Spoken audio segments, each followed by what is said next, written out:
बड़ी खबर भोपाल से, जहां एटीएस की बड़ी कार्रवाई देखने को मिली। सीनियर एजेंट नईम कुरैशी गिरफ्तार हुए हैं। देश विरोधी गतिविधियों में शामिल होने का आरोप लगा है। बड़ा अपडेट आपको बता रहे हैं। आरोपी को 4 दिन की एटीएस रिमांड पर भेजा गया। संवेदनशील और साथ ही जानकारी विदेशी तत्वों तक पहुंचाने का शक है।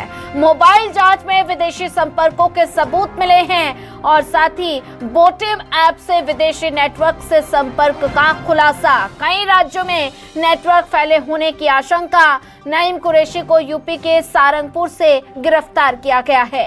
एटीएस और एजेंसियां पूरे मामले की जांच पड़ताल में जुटी हुई हैं। बड़ा अपडेट आपको बता रहे हैं। संवेदनशील जानकारी विदेशी तत्वों तक पहुंचाने का शक है। मोबाइल जांच में विदेशी संपर्कों के सबूत भी मिले हैं और आरोपी को 4 दिन की एटीएस रिमांड पर भेजा गया है।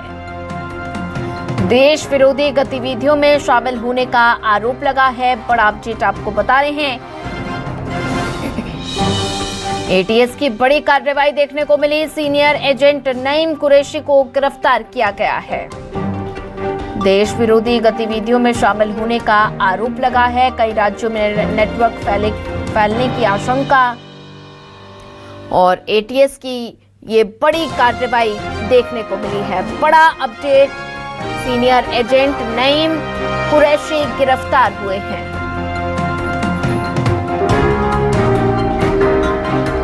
और साथ ही देश विरोधी गतिविधियों में शामिल होने का आरोप भी लगा है। ये बड़ा अपडेट आपको बता रहे हैं। आरोपी को 4 दिन की एटीएस रिमांड और संवेदनशील जानकारी विदेशों तक पहुंचाने का आरोप लगा है।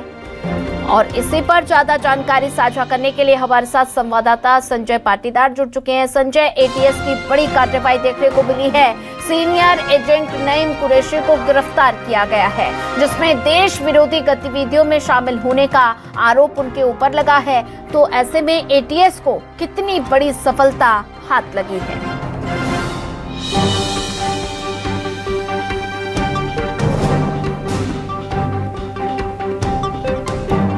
संजय, आप सुन पा रहे हैं? जिस तरह से हम देखें, गुरुवार के दिन राजधानी भोपाल में हाँ जी बोलिए। जी देखिए, नईम कुरैशी को जो है एटीएस ने गिरफ्तार किया है उत्तर प्रदेश के सहारनपुर से। जिस तरह हम देखें कि पिछले कुछ दिनों पहले गुरुवार को राजधानी भोपाल में मोहम्मद फराज नाम के एक आरोपी को जो है एटीएस ने गिरफ्तार किया था और ये संदिग्ध आरोपी था और जो है आतंकवादी जो गतिविधियां उसमें ये एक्टिव पाया गया। हालांकि जिसके बाद अगर पूरे मामले को सिलसिलेवार तरीके से हम समझे तो ये वही नईम कुरैशी है जिसने मोहम्मद फराज को जो है मोहम्मद फराज इसके संपर्क में करीब 4-5 साल पहले आया था और वहीं से जो है मोहम्मद फराज को जो नईम कुरैशी है, जो ये इस पूरे मामले का जो मास्टरमाइंड है, उसने ही जो है पाकिस्तानी हैंडलर्स के इसको संपर्क में करवाया। तो जिसके बाद से जो मोहम्मद फराज है वो पाकिस्तानी हैंडलर्स के संपर्क में आया और वहीं से जो हमारे जो देश के जो दस्तावेज जानकारियां हैं वो ही जो है पाकिस्तान और अन्य जो विदेशी जो संदिग्ध लोग हैं उनको पहुंचाने तक इसने बड़ी अहम भूमिका निभाई है। जिस तरह से हम देखें, जो मुख्य आरोपी इसमें जो नईम कुरैशी, उसको फिलहाल शनिवार के दिन जो है एटीएस ने गिरफ्तार किया है। भोपाल एटीएस, यूपी एटीएस और अन्य एजेंसियों की संयुक्त टीम ने जो है नईम कुरैशी को उत्तर प्रदेश के सहारनपुर से फिलहाल गिरफ्तार कर लिया। लेकिन देखिए कहां तक इसके तार जुड़े हैं और कहां कौन लोग इनके संपर्क में रहे, तमाम कड़ियों को जो है एटीएस खंगालने में अब जुटी हुई है। अगर हम उस पूरे मामले की बात करें तो जो है नईम कुरैशी जो है वही फराज जो शेख है, उसको 4-5 साल पहले इन दोनों की मुलाकात होती है सोशल मीडिया के माध्यम से और वही जो नईम कुरैशी और फराज शेख को पाकिस्तानी जो हैंडलर्स हैं उनसे मुलाकात कराता है, सोशल मीडिया के माध्यम से जोड़ता है और वहीं से सिलसिला शुरू होता है। देखिए, पीएफआई एजेंडे को ये लोग यहाँ बढ़ाना चाहते थे और जिनके जो टारगेट पे गरीब युवा और जो कट्टरपंथी सोच वाले जो युवा हैं वही इनके टारगेट पर थे। उन लोगों के ब्रेन वॉश करके जो है ये लोग आतंकी गतिविधियों में शामिल करते थे। जिस तरह से हम देखें कि बड़ी कार्रवाई एटीएस ने की है जी। इस पूरे मामले में एटीएस ने जो है राष्ट्रद्रोह की धाराओं में जो है मुकदमा दर्ज कर लिया है। गिरफ्तारी इनकी हो गई है